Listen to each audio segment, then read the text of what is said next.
The Myrtles Plantation, St. Francisville, Louisiana. For years, people have reported hauntings and strange events that cannot be explained. Although many say that ghosts and hauntings aren't true, there is an army of others that will beg to differ. While many people are afraid of even the thought of a ghost, there are others that find seeking them to be thrilling. There are those who want to prove that ghosts really do exist and dedicate years in the research of this unexplained phenomena. So what causes hauntings? Many will claim that it's unfinished business. Others say it's the strong connection to a certain place. Some also state that not only ghosts stand in our presence, but evil spirits and demons as well. What causes this? What can prevent it? These are the burning questions that paranormal investigators and other researchers try to answer every day. Throughout the years, there has been documented evidence of hauntings at homes, businesses, cemeteries, hospitals, and even prisons. Today, thousands of people tour and visit these sites in hope to catch a glimpse of the unknown for themselves and for the pure adventure alone. Here in this video, we will not only provide you with one of top 25 most haunted destinations in the US, but we will also fill you in on the history and hauntings of each and every place. The tales that are held in this spine-chilling tale will leave you baffled with the facts and have you just dying to go and see for yourself. So let's not delay anymore. Let's dig into this story if you aren't scared, and if you dare. The Myrtles Plantation, St. Francisville, Louisiana. If you are ever in Louisiana, then you must take a tour and stay at the Myrtles Plantation, built in 1794 and located in St. Francisville, Louisiana. This 650-acre plantation holds many tales of murders, mayhem, and tragedy. There are many stories that surround the house itself. Upon looking deeper into the investigation of this place, it was first owned by David Bradford, a very successful man. The home had many owners, in fact, but anyone who lived here was struck by tragedy. David Bradford was an attorney, a wealthy businessman, and also the Deputy Attorney General for his county. Later in life, Bradford was teaching law to a student named Clark Woodruff. Woodruff earned his law degree and soon after married Bradford's daughter Sarah on November 19, 1817. After Bradford died, Woodruff managed the plantation for his mother-in-law. Years later, he purchased the home. The mysterious misfortunes began when Woodruff and his wife Sarah started a family with 3 children while living in the home. It wasn't long before things took a turn for the worse. Sarah contracted yellow fever and came to her untimely death on July 21, 1823, after only being married a few years. She was only around the age of 20. This was a widespread sickness at the time, and many families were affected by yellow fever.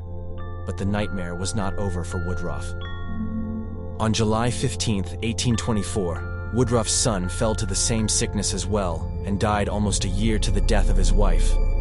Then 2 months later, the yellow fever disease took the life of his daughter too. He ended up selling the home to a man named Ruffin Gray Sterling, who was a very wealthy man. He went on to build a large addition to the home and filled it with extraordinary European woodwork and furnishings.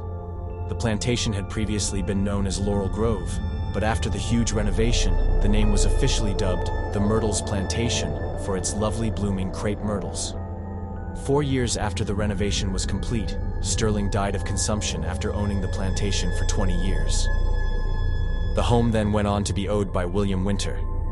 Winter, one day while teaching a Sunday school lesson at his home, was beckoned out by a man who said he had some business to take care of with him. As Winter came out on the side porch, the man shot him fatally, where he died instantly, according to witnesses. His wife continued to live there, where she also died at the age of only 44. Then the home was purchased by Harrison Milton Williams.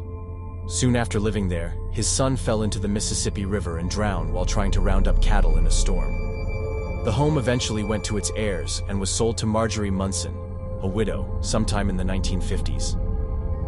It was then that strange, ghostly occurrences started. She stated seeing the ghost of a black slave woman in a green turban. Later is unfolded that the Williams had also encountered this same apparition. This is where the tale has a mystery to it. The story goes like this. The legend has it that while Clark Woodruff lived in the home, he had slaves, and one in particular that tended to the home, and children named Chloe. It is said that Woodruff forced Chloe into his sexual desires, and she complied only because she didn't want to have to work in the fields. Sometime later, Clark began an affair with another woman, and Chloe was terrified she was being replaced. She would listen through the keyholes of doors to eavesdrop in hopes of hearing any news that she was to go to the fields. One night, Woodruff caught Chloe and cut off her ear to teach her a lesson. She began wearing a turban to cover the revolting scar.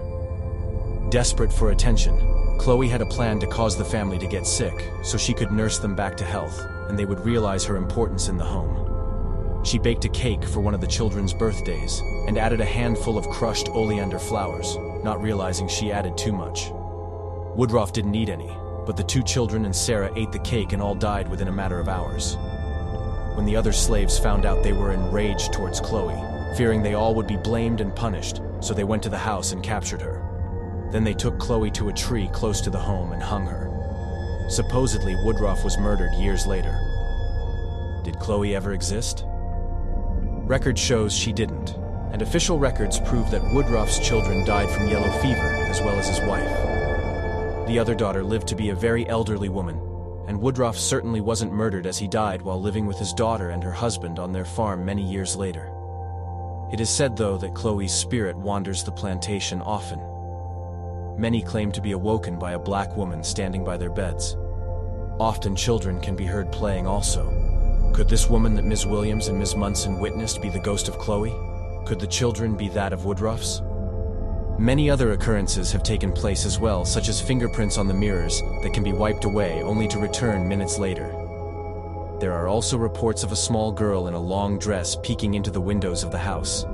One gate guard was reported to have quit his job there after seeing a woman walk past him and proceed to the house, where she vanished upon arrival to the door. Other stories claim you can hear the footsteps on the side porch of Mr. Winter, who was murdered there. There have also been stories of soldiers being killed in the house as they looted, but none of them hold any evidence of being true. Whatever the case may be, this is one place in the U.S. that is well worth the visit, and stay as now the Myrtle Plantation offers a bed and breakfast tour. They have their own site, and pricing and tour details can be found there. Many people touring this place have left with remarkable pictures and video evidence that even baffle professionals. After much research and digging through the lies and truths to this place, I have to admit, I am convinced this place is haunted, and it is an eerie place filled with what I believe to be many ghosts. There were a number of reported deaths in the house. It is rumored to have been the site of 10 murders, but after searching thoroughly, I only found one that's true. One thing that is true and can't be denied is the fact of so many deaths happening here on this plantation. Is the plantation haunted by the ghosts, or is it merely haunted itself?